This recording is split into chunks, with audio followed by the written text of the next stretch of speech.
In today's video, I'm going to teach you how to add a digital product to Stan Store. First, log into your Stan Store account.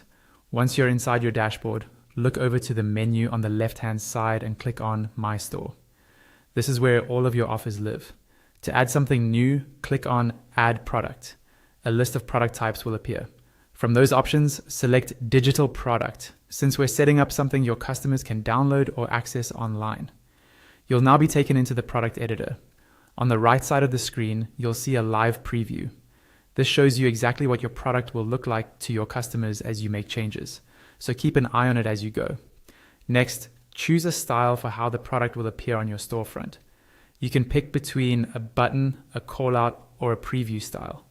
Once you've chosen, click Choose Image.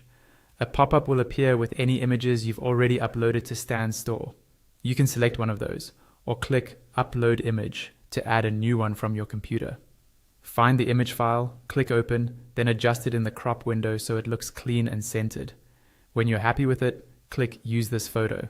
Now it's time to add your text. Start with your digital product title. Make it clear and specific so buyers immediately know what they're getting. Under that, add a subtitle. For example, something like, "We'll deliver this file right to your inbox."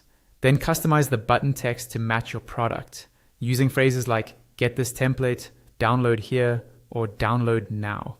When that looks good, click Next to move on to the checkout page.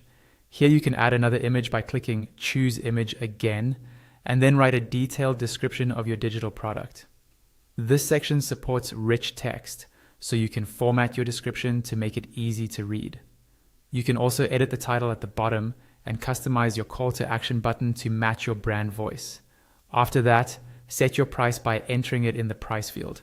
If you want to offer a discount, toggle on the discount option and enter the discounted amount so customers can see the savings. Next, review the fields you're collecting from customers. Name and email are automatically included and can't be removed since they're needed for delivery. If you want to gather more information, click Add Field and choose from options like phone, text, multiple choice, drop-down, or checkboxes. Then upload your actual digital product. You have two choices here. You can redirect customers to a URL where you paste the link to the page or file they should be sent to and add your product name. Or you can upload a file directly by clicking Upload, selecting your digital file from your computer and waiting for it to finish uploading. Once everything looks correct and your file is fully uploaded, scroll down to the bottom of the editor and click Publish. Your digital product is now live and ready for customers to buy and download through your Stan Store.